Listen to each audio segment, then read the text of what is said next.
Hey everyone, thanks for checking out this episode of Aurelius Podcast, episode 10. We have our guest this time around, Jeff Patton, who is a product management consultant and talks a lot about product discovery.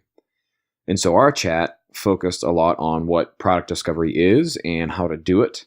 And my main takeaway here is that, product discovery is really a lot of what I might consider user research. And so we definitely talked about that as well, and even things like the wrong way to do user research and how to avoid it. As far as product discovery is concerned, Jeff talked about his process and how we can use product discovery to make sure we're building the right products and features, that they solve real problems, when product discovery starts and ends, and even the importance and dangers of a confidence level in a design or product idea you might have. If this is the kind of work that you're doing, I wanted to let you know that we've got something special for you in the new version of our platform, Aurelius. It's going to be the smartest user research and insights platform for design and product teams. We'll be launching that into beta very soon, so if you head to our homepage and sign up, you'll get product updates and be on the list for early beta access. Also, I just wanted to quickly mention, if you enjoy the podcast and think others would as well, it would really mean a lot to me if you could go to iTunes, SoundCloud, or wherever it is that you listen to our show and give us a rating. It helps us out a lot, and it helps your fellow professionals find us. Okay, let's get to the show.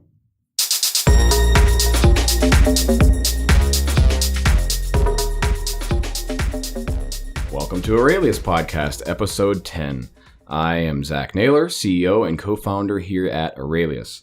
On today's episode, we have the very special privilege of having, in person no less, Jeff Patton, product consultant, speaker, and his business card says Chief Troublemaker. Jeff, welcome to the show. Hey, Zach. Good to be here. And so this was kind of luck that we had this. We had planned on having Jeff on the show, and through serendipity, you were in town just around the time that we were ready to actually reach out and start recording. And so we had the pleasure of having you in person. It's perfect. Yeah, I took an Uber down here. I learned that there's free alcohol here, and that's what's caused me to want to attend. That is true. That was been, I suppose, an unspoken secret of the show for a while now. And everybody knows. Do you want to edit that out? Oh, no, we're going to keep that in. We've kept in much worse. I can assure you of that. Come up with something worse to say. Absolutely. And actually, on that note, Jeff was in town, and he was talking a lot about, as he does recently, product discovery. And so I kind of want to jump in there, Jeff, and just say product discovery. What is that? How do you define that? What is product discovery? I don't tell short stories.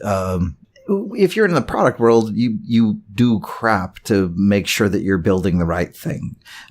Discovery is an old word, and I kind of resisted using any particular word, but there sort of needs to be a word. I follow behind, and somebody that's a friend and somebody I've known for a long time is a guy named Marty Kagan. And Marty uses the word discovery, but it's a word that I've heard used even before meeting Marty. But when I heard people using discovery, sometimes they would mean the stuff we do to gather requirements or the stuff that we do to do design work, and things like that. But, and actually, when I first heard Marty talking about discovery, and I heard other people talking about discovery, I kind of heard it as all that stuff. It's taken me a long time, and actually Marty's kind of beat it through my head that discovery is the stuff we do to really validate that we're building the right thing. People in the design world and in the product world have a fabulous capability of convincing themselves that they are right, using lots of heavy research and finding the people to talk to that will convince them they're right, and or sometimes avoiding all that stuff that can feel right enough without talking to anybody. Sure. Anyway, discovery gets called a lot of things. How I define discovery is the work that we do to build up a strong hypothesis for what we're building and evaluate how risky it is and do deliberate work to validate we're building the right thing before we build it. Great. That's a long answer, huh? Well, you know what? We'll take it. So here's the thing. We always beat this war drum, especially at Aurelius, building the right thing all the time. Yeah. But something you said in there, product discovery is part of making sure that we're validating that we're building the right thing. Yeah. You actually made mention of hey, we tend to want to do things to convince ourselves that we're right. And you actually mentioned using research to do that. So I'm curious, do you use research as part of discovery? Or, when you mention that, is research trying to convince ourselves? What do you mean by that? There's kind of two sides to research was a word that scared me in early days. I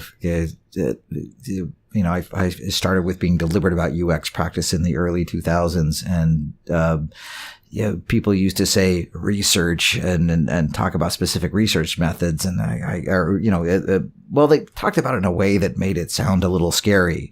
And I got a little scared by that, so I went back to just talking to a lot of users like I always used to.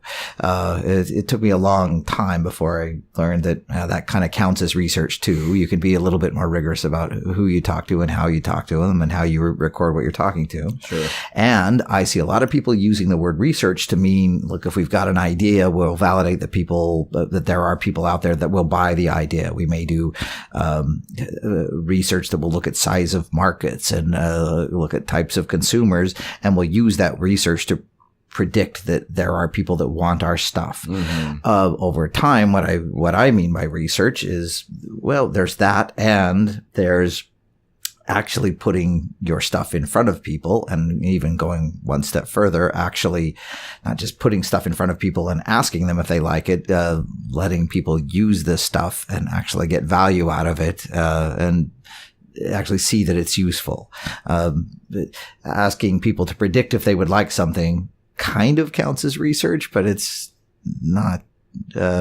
Research covers a lot of things. There's lots and lots of kinds of research, but more and more I'm finding that there's lots of research that you can use to fool yourself, and the closer you can get to actually letting people use something in real life and confirm it works for them, that's the kind of research I'm going for. Yeah. Is that research? Zach, is that, what do you mean? Look, dude, you're the researcher. I am a researcher. I'm not here to draw the line in the sand for the industry. You're one of the guys that scare me about, know what it really means. So I think people would convince you that I know what it really means. No, I actually completely agree with that. As a matter of fact, I'm glad that I asked about that, and I'm refreshed to hear the answer that you gave. Here's the reason why. And I'm going to tell a short story myself. So I have a friend of mine who works at a very large, well-known consultancy. I'll leave the name out of respect. What letter does it start with? I definitely won't do that. I'm joking.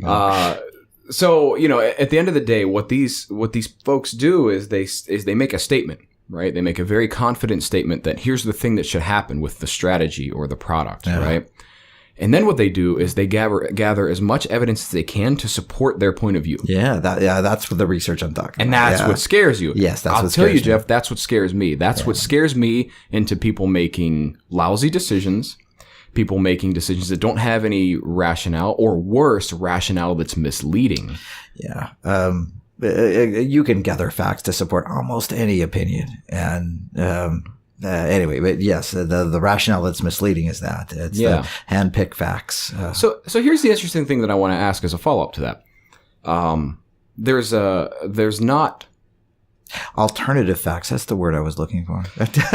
Yeah, we're actually really against those here at Aurelius. Alternative facts are the word starts with B and rhymes with bullshit. Anyway. So here's the thing, right? What we're really talking about is secondary research in some way, right? Reviewing white papers or taking a look at market and stuff like that. Okay, good. So yes. And that's okay, right? Like that has its place. It's useful, but I think it's not useful as evidence. It's useful as inspiration. Sure. If you're a product thinker or a product designer, those kinds of things may help you, but I don't think doesn't count as validation. So let's dig into that then. Validation, because we talked about this, validating that we're doing the right thing. Actually, that's a loaded term also. It's even validation isn't validation. I don't know. Fair enough. Yeah, anyway. Actually, let's get to more of the core of the point that we violently agree on. we should validate, or we should have confidence that we're doing the right things. Confidence is the word that I like. Okay. Because it's a risk no matter how you do it. We talk. I gave a talk last night. If I walk into any startup accelerator, there are a lot of people that are confident that their product is going to be successful, and they're not right. So, but there's being confident is better than. I forget the word that you used. Validate. Validate. It sounds kind of black and white. Mm-hmm. I like a little bit of an element of, no matter how you put it, reality doesn't, meet your evidence sometimes. Yeah. Well, so there's an interesting point, and a friend of yours actually made this comment. So we had Audrey Crane on an earlier episode, and one of the things that she said, which I absolutely loved, she kind of called me out on it and said, I don't think there is a right problem to solve. Mm-hmm. There are right problems to solve, and you choose which one you desire to chase after. And I would actually put it another way, based on our conversation, that perhaps that's confidence. Yeah. Yeah. Well, yeah. There's a lot of craft in what we do, as sciencey as we try and make it.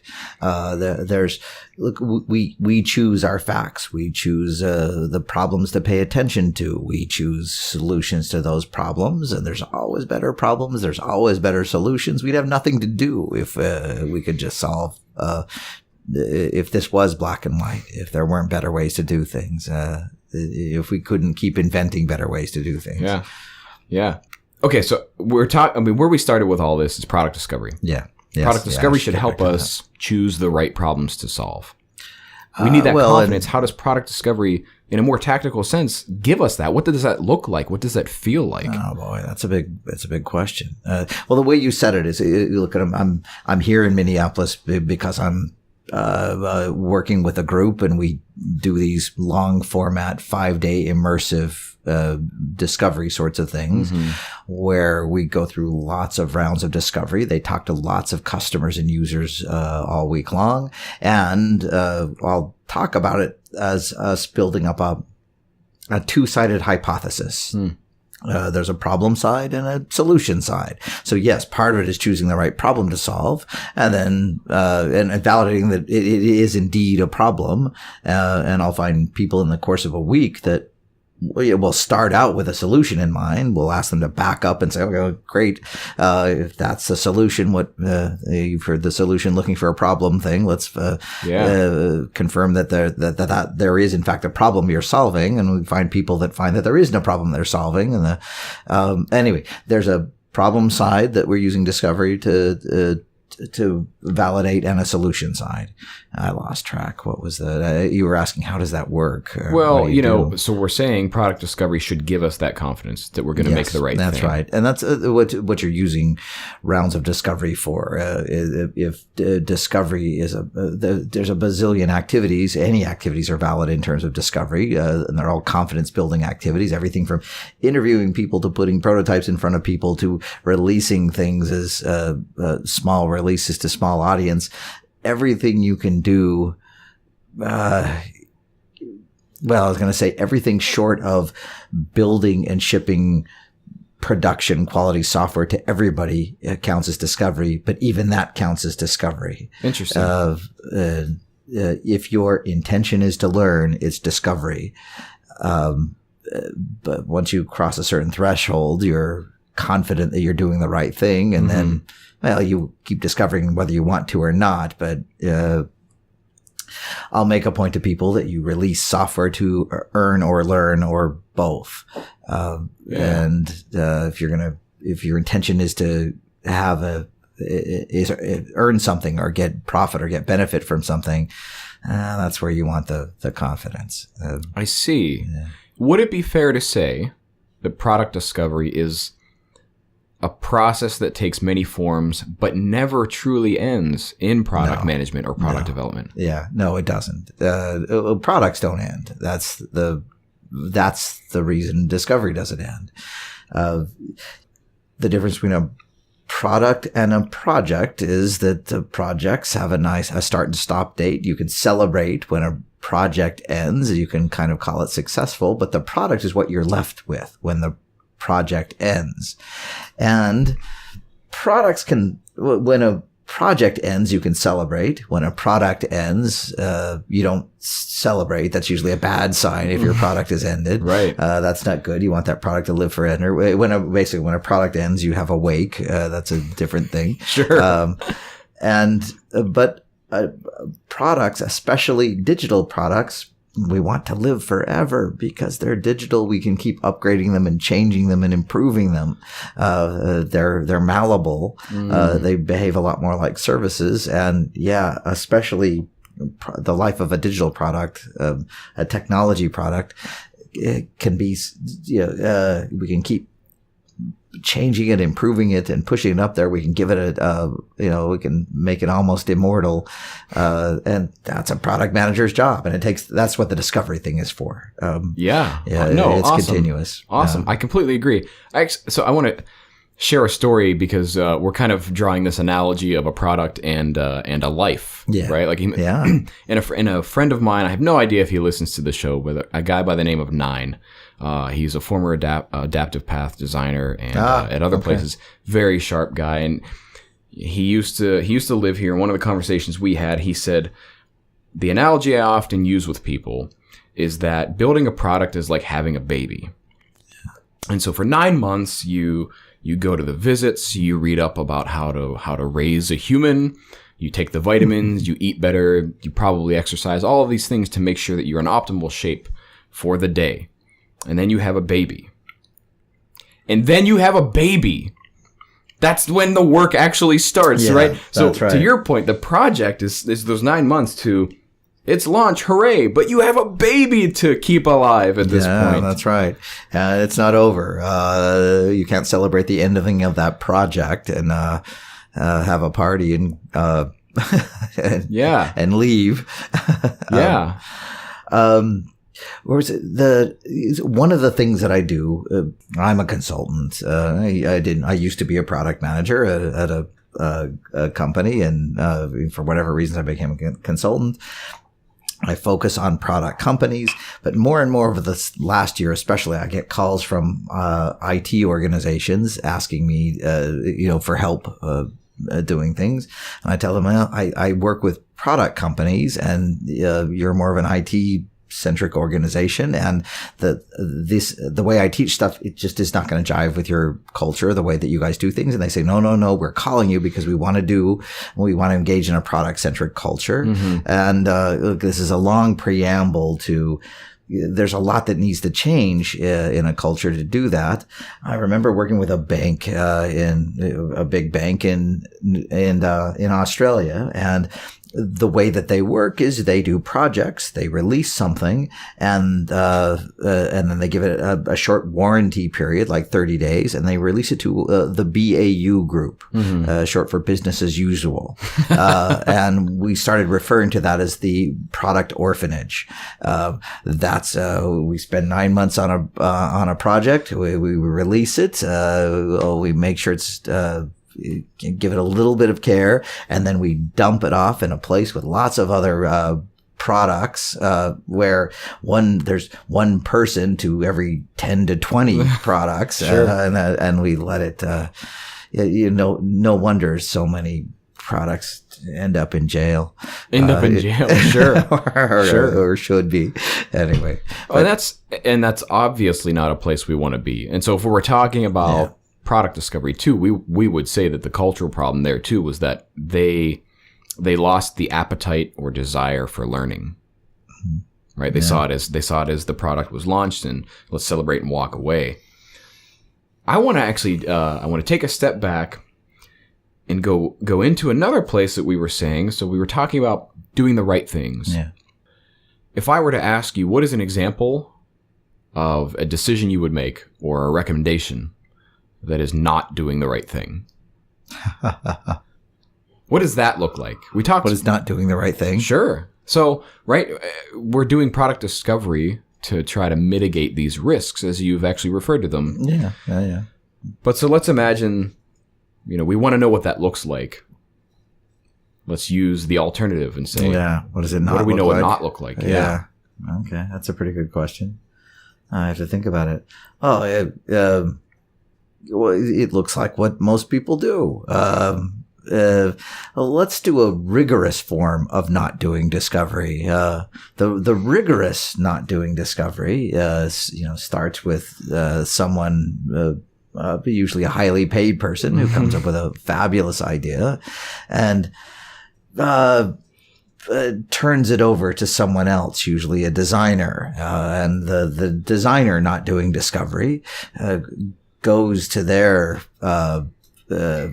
cubicle and moves very quickly through to doing user interface design and visual design, and crafts beautiful Photoshop documents that are fabulous. They'll usually spend a few weeks arguing back and forth with lots of other people in the organization about color and style and things like that. The organization will seek input from stakeholders and others in the organization who will critique it and add functionality that was missed. And the organization will twist it around and get feedback from everybody. Will finally come up with something that the organization loves, sort of, because it has a lot of trade-offs in it. The designer will put his foot down and insist on some specific things that are fabulous to make it super sexy, and they will release it, and the market will throw a WTF exception and say, what the hell is this? And we'll try and pretend none of it happened. Is that an example of not discovery? I can't imagine anybody listening to this show has ever had that happen to them, Jeff. Okay, I think, that's happened all the time. Sure. For better or worse, I'm going to say controversial things. It starts to be an agency style process a lot. Look, if you work for an agency and a client brings you a project, you learn pretty quickly that it isn't the customers or users that you're making happy. Well, first off, when we say customer, we mean the guy that hired us, the agency, and it is our job to make that person happy. The guy who pays the invoice. Yeah, the guy who pays the invoice. That's right. And we start to get good at the pitch. We start to get good at selling our design. And we start to get, if we do need to sell our design with research, we start to get good at handpicking research that we're selling the design. And anyway, yada, yada, yada. There seems like a lot of psychological biases that are, if biases is the correct plural form of that, I have no idea. I think it's a great plural. I'm not a linguist. I'm putting the stake in the ground. It's biases. Yeah. Anyway, that are biasum or bison. No, that's true. There are likely bison in agencies as well. Yeah. So that's a great point. And even going back to your story of, okay, so what does bad product discovery look like? I hear a good handful of points of failure. Yeah. So point number one that I heard you say is someone inside your organization had an idea. Well, and of course, all ideas spring from insight, from somewhere, which could have come from outside. Actually, another point of failure is someone inside your organization brings in an idea that our biggest customer has asked for idea. That's another great source of bad ideas. Yes. Anyway. Yes. Well, so anyway, I think the salient point to that is the idea sprung up without any supporting insight from outside of your building about what customers need and supporting any kind of behavior they have. Insight's a good word.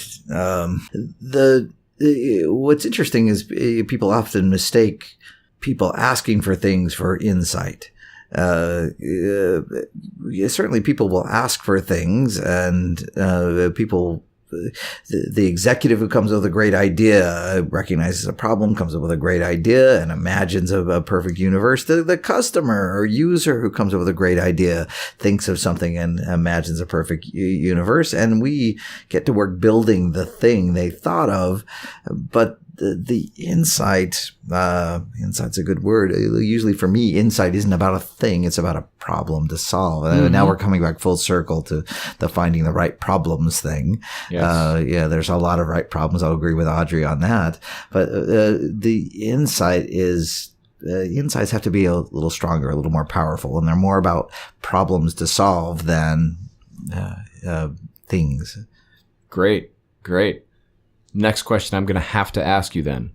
How do we get to those insights? And we can't say product discovery because we already know that that's true. Product discovery is such a vague term. I've been talking about product discovery without saying anything specific tactic-wise about what goes in it. For someone listening to this podcast, they're going to say, what the hell is he talking about? So before we lose that person who's going to close our podcast episode, I'll just ask you flat out. If somebody were to ask you to write a clickbaity blog post article headline that says the 4 steps or the 4 elements of product strategy. It always has to have a number in it. Yeah, of course. There has to be 4. And an exclamation point. 3 to 9 is usually okay. Yeah. But no even numbers. Right. No, yep, that's true. Yeah. What would those be? We're changing the what are the 4 steps to, or it doesn't have to what be are the end steps to do product discovery? Yes. Ironically, I have 4 steps that actually they're not 4 steps. I have, the big step is first be clear about what your hypothesis is. Be clear about, what problem you're solving and for who, what your solution is, and what you believe is true, or what you believe they will do with that product when they get it. Think it through. What will happen after things come out. If you can tell a clean story about that, then we can move on, and I'll call that whole thing framing. I'll use keep that short and simple and crisp. Just pull what's out of your head and frame it. If it fails in framing, then push it aside. Do something else. Then, my next step is to build a deeper problem hypothesis. Tools for that are things like simple proto-personas or journey maps, or then this next step for me is building a simple solution hypothesis. That's anything from a sketch to a prototype to other models that explain it. And for me, a last step is to look back at that framing, look back at that problem, look back at that solution and say, okay, great. I've got a fabulous I've got a good idea of the problem, good idea of the solution. What is the very least that I think could be a product? The smallest, nugget of the problem to solve, the smallest nugget of the solution to deliver, and then look back at that. And then my next step from there is to, ask yourself this is the confidence question we talked about earlier. What would you bet that you're right? Would you bet me lunch you're right? That your hypothesis is going to work out? Would you bet me lunch you're right? Would you bet me a day's pay you're right? Would you bet me your next vacation you're right? Would you bet me your car you're right? Would you bet me your house that you're right? Look, if your bets, actually, that's maybe a wrong question. The problem is most entrepreneurs would bet their house. In fact, do bet their houses they're right. So I've got to rethink how I describe that. That's not working out. Then look, if you're not confident you're right, build up a list of what scares you, assumptions that scare you, risks that scare you, questions you haven't answered, and then get to work going through some simple validated learning cycle. Pick off a list. What's your biggest fear? What's the least you could do to test it? And then test it, and then use what you learn from that test to rebuild your hypothesis. Yeah. So that's how many steps is that? It's frame it, understand the problem, understand the solution, minimize it to what you think a good product is, assess your risks, and then build, measure, learn your way through that. I lost count. That may be 8 or 9. But it's under 10. That's it. 11, 12, 13. Yeah, doesn't matter. Something like that. I think it was a great answer. And then when you're confident, move forward. So that's the thumbnail of discovery. Yes. That's how I summarize it for me. Awesome.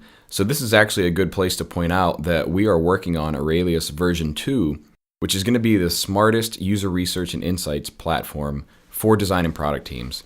You can actually go to our website, www.aureliuslab.com, and sign up for updates on our progress and get on the waitlist for beta access to check it out whenever we release that.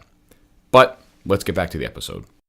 So, to bring it back to you, is it fair to say have an understanding of what you're trying to do, have an understanding of your customers and what you're trying to solve for them. Yeah. Make good decisions that are in support of both. Yeah. And then understand, have a metric or have some indicators of whether or not those were good decisions. Measurement. Let's bookmark measurement. I should let you finish that, but I actually want to go one more place. Okay, go. Yeah, good. Because the measurement Tell is me a if I'm tricky thing crazy on during what discovery. Tell me if I'm crazy on what I just said. Does that fairly summarize what? That does. Okay. So one of the things I'll ask people to do is to say how they'd measure success. Yes. Part of building a hypothesis, a strong hypothesis, is being clear on, look, if we build this, this is what we expect to change in the world, and this is how we will measure it. Yep. But those measurements are, outcomes. They're what happens when you ship. I actually believe aren't there's the measurements two parts. you use during discovery. Yes. Got it. Yes, Okay. I actually believe there's two parts Yeah. to an effective measurement. Yeah. But the one thing that I want Did you say measurement or metric? I've gone rounds with people on this. Is actually... Is it a measure? Or the people have told me measure is a verb and metric is the thing. The interesting thing is I actually refer to it as both because I think it is a two-pronged approach. Yeah. But the one thing that you dove into that, I actually haven't heard before that I think is a brilliant... How can I say? I said something you haven't heard before? Yeah. You said, right? Okay, now if we're going to co-sign with that summary, have an understanding of what you're trying to do, goals. Yeah. Have an understanding of your customers and what they are trying to achieve. Yeah. Research insights. Yeah. Insights of your customers. Make a decision that support those things. We can do all of that. We can be, as you mentioned, relatively scientific about that. We've got the rest. Science-y is Sure. the best you can do. Science-y is a better way. Yes. But when we get to that point of decision, the thing that I took from what you just shared was the confidence then in that decision. Yeah. And that, I believe, actually separates the science-y to the scientific in a way. Because, like you said, are you confident enough to bet me lunch? Yeah. Are you confident enough to bet me a week's pay? Are you confident enough to bet me your house? And, to your point, it could be dependent on the person. They may just be generally I'm rogue. backing away from that metaphor or that usage of that because, again, foolish people can be confident with very little evidence. We all have anecdotal evidence of that. So anyway, confidence may be the wrong. Quite true. You have to be, I don't know. But I guess let's think of something different. But anyway. Yeah, but at the end of the day, the I'm with you. underpinnings of that, I think, are so resounding just to say, are you willing to bet what degree of something that is important to you? Yes. Even the most foolish people have things that are important to them, right? Yes, that's so I guess right. the point is to say, is it level 1 or 2 or 3 or 4? Because if it's level 1, that decision sucks. Yeah. And we shouldn't do that, Yeah. despite your evidence. Well, this is where, if your confidence isn't high, this is where the discovery thing comes in. Look, if you're a product manager at a product company, you know that you get asked to build a lot of shit that your confidence isn't high. It won't work. This is one of the arts. We were using the baby metaphor before. Product managers are asked to adopt other people's babies always. We get tossed babies from everywhere. And we have to learn to fall in love with them. It's a lot like a daycare, actually. It is. And so, look, if we get tossed someone's baby and we're not confident that baby is going to grow up to be a scientist, or our confidence is kind of low, it doesn't mean we say, let's give up on that thing. Yeah. It means, okay, well, why isn't our confidence low? So when I talk about building lists of questions, assumptions, risks, say, well, what's the thing that makes me unconfident in that particular baby? And then that's where the discovery work comes in. That's where we actually start looking to say, okay, am I right or wrong about that?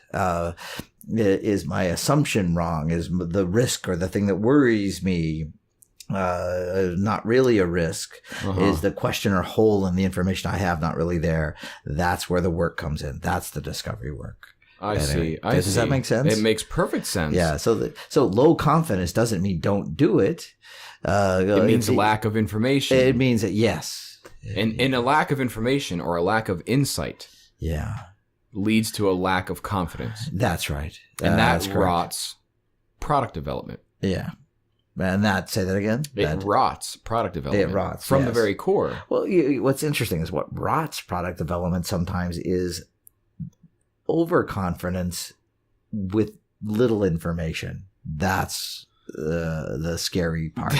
That is very true. It's the people that are wildly confident with nearly no insight or no information or no past experience. Those are the things that I can say this with extreme confidence because I'm guilty of 20 years of it, because I've done stupid shit for the first 10 years of my product career. Yeah. I've been wildly confident things were going to be successful many times. It's taken me a lot of stumbling before I realized that's stupid to be so confident without any kind of evidence. Yeah, it's an interesting thing too, because we were talking about agencies and kind of consultancies at the start of this in some way, and we took a jab at their process. You know what? And I'll even fall in the sword. I'll say what's interesting is their job to sell confidence. I mean, bingo. But here's the thing. Here's what I've told people: when you present a problem, regardless of how well that problem is defined, when you present somebody a problem, anybody who immediately answers to you that they have the solution to your problem, you should run as far and fast away from as possible. Or hang with them and see what happens. That can be an expensive comedy show. So long as you're not the one that has to suffer with them. But sure, if you work for the same company they do, that could be a problem. Yeah, no, exactly, right. And so, yes. Sometimes it's nice to, maybe it's the alcohol talking, but sometimes you can see a train wreck coming, and you stay on the train to see what happens. What is that? What are the signs of a train wreck coming? I mean, I want to hear that. Like, you've been around, you've seen this, right? It's something that comes with getting old. Zach, you're not that old. How old are you? Is this too personal for a podcast? No, please.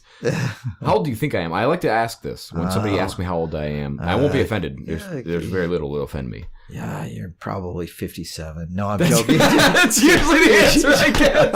And in my heart, I'm actually 57. I was trying to offend you, but no, I would guess probably early 30s. That's correct. Okay. That is correct. Yeah. Actually, you know what we ought to do when we post this episode? Anybody who listens to it and guesses my appropriate age, we will give a discount to Aurelius too. That's what we'll do. I've been to a lot of carnivals, and if I guess your age, I usually get a stuffed animal. I'm sorry to say we're not actually in the business of building stuffed animals. That, as it turns out, Jeff, does not solve our customers' problems. So we've done relatively effective product discovery in that regard. What if I guess your weight, Zach? That one is actually even harder. Okay. Anyway, all right, but we digressed a couple stages of tangent. Yeah. What were we talking about? So you said sometimes you stay on the train, even though you know a train wreck's coming. And my question simply was, what are the signs that a train wreck is coming? Because a lot of us don't want to stay on that train. I was going to say, the truth is, if it's my own company, I don't stay on the train. As a consultant, I allow small train wrecks to occur often because that's the only way to let people understand that anyway, you can't warn somebody about the warning signs when they're confident. There's that confidence warning again. If they're confident and you tell them about reasons they shouldn't be, they won't trust you. So you have to let that occur. So long as it's not gonna kill them or hurt them, that's not a bad thing. But what are the signs? I don't know. We're probably going back to the other stuff they're doing. The signs are always, in fact, maybe the biggest sign is overconfidence. Oddly. Yeah, I'm actually losing faith in that word confidence. I'm unconfident in my use of the word confidence, which is perhaps a sign that you know exactly what the hell you're doing. You're. I'm not confident in that statement, Zach. This is like the movie Inception at this point. dream within a dream experience here. But no, overconfidence is certainly one. Overconfidence is one of the most blinding things you can run into. You've got to be able to black hat your own stuff. You've got to be able to look at things. And there is a nasty amount of split personality disorder necessary to survive in a product world. This came up in another kind of a presentation. Who is it? The six thinking hats person. I know who you're referring to. I can't remember the name. It's on the tip of my tongue. The different colored hats? Yeah, exactly. I know you're talking about. So, okay, I'm going to remember it in just a minute. So we have to really shift a lot between yellow hat thinking and black hat thinking. And just for those unfamiliar, yellow hat thinking as opposed to black hat thinking is yellow hat thinking is optimistic. How awesome would this be? How great is this? And black hat thinking is pessimistic thinking. What could go horribly wrong with this? And we kind of have to swing back and forth between this. To champion an idea, you have to have yellow hat thinking. And this is where the child metaphor comes in pretty good here too. Look, you have to have absolute faith in your child that they can go on to succeed. And similarly with your product. But if that's all you have, that starts to be a problem. We started on this, what are the signs of the train wreck? And it's leadership that only displays yellow hat thinking, that isn't able to black hat or isn't actually some of the best leaders might not be good at black hatting, but will include black hats on their teams because they know they need the balance. So it has to be in there. If there is other signs of a train wreck is evidence, is the things that we've been talking about before, is nothing. And evidence doesn't have to be, it can be anecdotal. It can be a little bit, if you can just clearly say, I believe this is going to succeed for these reasons. Okay. That's something. Better evidence would be actually seeing somebody use your product and want it and like it and tell other people. But we started on this thing with signs of a train wreck. Trying to think. There are a bazillion little processy things. I would expect people to do some work to validate. I would expect people to be able to tell strong stories about the problems they're solving and who they're for and things like that. I don't want to pick on people, but let's pick on them.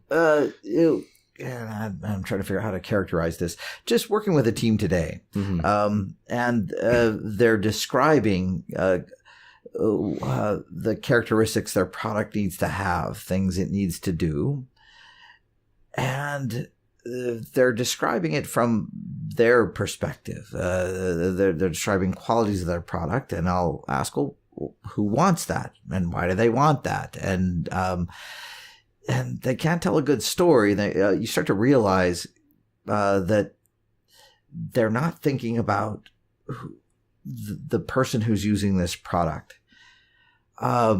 If I see easy to use and intuitive on a list one more effing time, I'm going to shoot myself. My usual answer for that is, great. Your users want something that's easy to use and intuitive. That's in contrast to those users who want it to be hard to use and painful. Yeah, exactly. We're not meeting their needs. Non-obvious. Specs like easy to use and intuitive are surefire signs we're not thinking about who's using this product and why. Starts with B, rhymes with bullshit. That's right? Correct. And actually, I want to take that opportunity. I've named a couple, but it's a bad answer to that. Yeah. Question. No, I think it's a great answer to it. And maybe because I'm biased, but the way I typically describe it, I am biased. But when we say easy to use, here's the interesting thing, and how I usually work with people to do this, is if you started with those very clearly defined goals, what is it we're trying to do? You can say, make it easy to use. I'm actually completely fine with that statement. Really? Yes, because I call them the I want to carpet. hit people with a baseball bat when I hear that statement. But I never have yet. No, make no mistake. I'm getting older. I might. I keep the samurai sword on the table. I just don't unsheath it yet. So you say one of our goals is to do X, right? Like make the article sharing functionality as accessible as possible. What should that help you do? Make it easier to use. Great. How will you know it's easier to use? And so that's when we get... Right, we just dig into that layer deeper of saying, what does easier to use? How will that manifest? What behavior will you see? What sort of things? Exactly. Fair enough. You got to get to a point where you can talk about what it would look like and how to observe it. So the bullshit story that I usually tell is to say easy to use like an ATM or easy to use like an F-16 cockpit. Because for an F-16 pilot, the F-16 cockpit controls were a lot easier to use than the F-15 cockpit controls. Sure. Easy to use is relative to the person who's using it and what they're trying to accomplish. Yes. Easy to use for your grandma is not easy to use for someone else that's not your grandma. For Iceman and Maverick. Yes. No. So the thing is, we are actually completely agreeing. Yeah, absolutely. Yeah. It's just I want to. So I agree with exactly what you're saying. And my shorthand is to say easy like what? I don't want to hear you say easy. I want to hear you give me a metaphor for easy in the context of your product. Easy like what? Give me an example of what easy is. Easy isn't useful. Fast isn't useful. Anything, any characteristic of a product that you can evaluate, that you can self-substitute for, isn't useful. Whenever you introduce a subjective term, you ask, like if I say that tastes good, you start to think about what tastes good to you. If that's hot, that's cold, that's easy, that's hard, that's painful. It's those are all self-referential terms, and if you use those kinds of self-referential adjectives to describe your product, well, it's a signal that you're not horribly aware of someone else. And I would boil all that down into the old UX axiom: you are not your user. Yeah. I think that's oversimplified, but in reality, I mean, it describes that very well, right? In the spirit of being contradictory to everything, sometimes you are. And I actually don't disagree with that either, which is why I say that old good. UX axiom. Yeah. I think there are a lot of these hokey, but shitty things that we like to say. Like all axioms, they only have to be true a lot of the time. Or sound not good, even a lot of the time, right? Or be alliterative. That's true. Yeah, that's exactly. True. Yeah, I mean, so okay, and this is interesting too because it's weaving together a lot of things that we've talked about. So we talked about, hey, listen, have a very clear understanding. It'd be super cool if any of the crap we talked about came together nicely. I'm gonna take my best effort to do that. We talked a lot about, hey, good product discovery, and doing this stuff is having a very good understanding of what we're trying to do, and a good definition of that goes beyond simple statements. Right? Then we talked about having a really good understanding of the people we're doing this for. Yes. Right? And then really effective product discovery. We can have confidence if we can make a decision that clearly illustrates evidence in both of those things, that it's helping us achieve something that we very clearly defined, and it's supported by something we understand from the people we're trying to do that for. And at the end of the day, that's a strong product strategy, yes?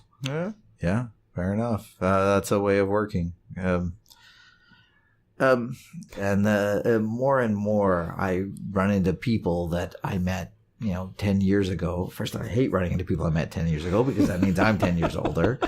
And secondly, I run into people 10 years ago that I met when they were just starting out, and now they're very successful at what they're doing. And especially people that are very successful in a product world. And one of the questions I'll always ask them is, we'll have a long conversation about a lot of different things, and I'll want to hear how they're doing and what they're doing. But I'll always ask them, if you had to give one piece of advice to someone who is a product manager or going into the product world about how to be successful at this, what would it be? Mm-hmm. And almost always, and by almost always I mean more than half the time, they will say, spend more time with the people who use your products. Yep. I'm not talking about data. I'm talking about empathy. I'm talking about understanding. I'm talking about walking in their shoes, by actually walking in their shoes, being there with them while they do things, and understanding the people. There's no shortcut around understanding the people that use your product. There is no tidy data or bar chart, pie chart, or heat map that will explain your customers to you. It's the one-on-one contact. So set aside any of the crap that I've said about discovery or anything we've talked about process. If there's one thing that you have to do, it's that. It's understand the people you're building for. And even saying that, I know people that have been wildly successful that don't. And in that point, I will actually jump in and share a quote that I heard. I believe it was actually from Jared Spool. But you know what he said? People are often very successful in spite of themselves. Yes. And so there's a lot of different ways you can say that. But I want to get back to the more important point. There's a more important point? Yes. That everything that you just said, that there is no shortcut to the hard work. If you want to build a great product, if you want to have a great product strategy, you have to do the hard work of actually learning from the people you're trying to serve. And let me put an asterisk by that, and then and say, unless you're lucky.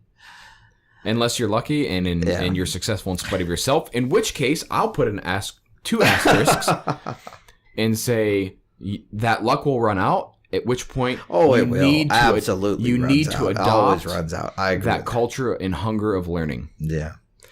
Jeff Patton, this was an amazing conversation with you.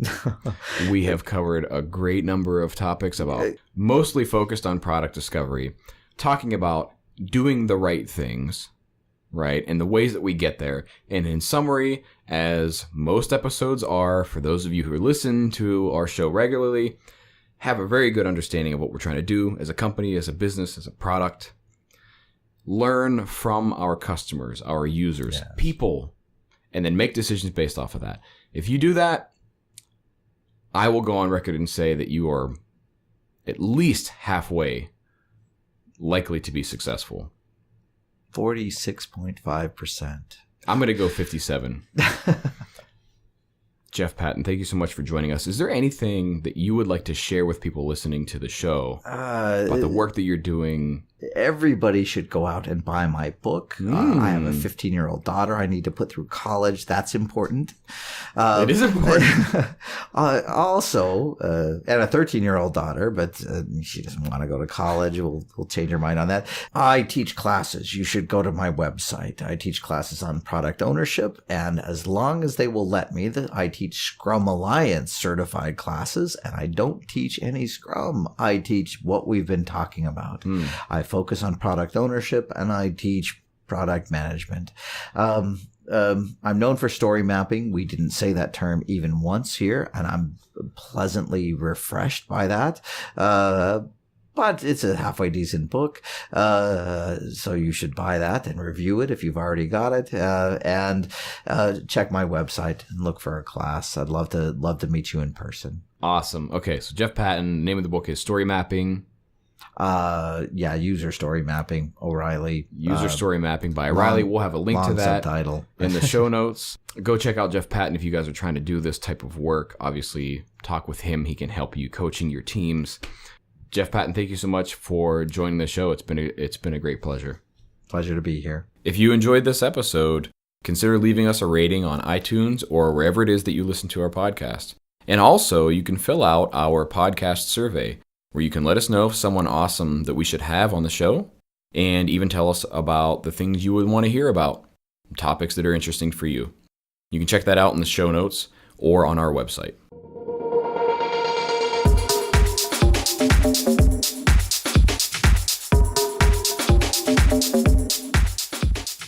Thanks for listening to Aurelius Podcast, talking about product strategy and design strategy. We are the first platform of its kind to help you solve the right problems for your customers and your business and build products and services that truly matter. You can check us out at aureliuslab.com. That is www.aureliuslab.com.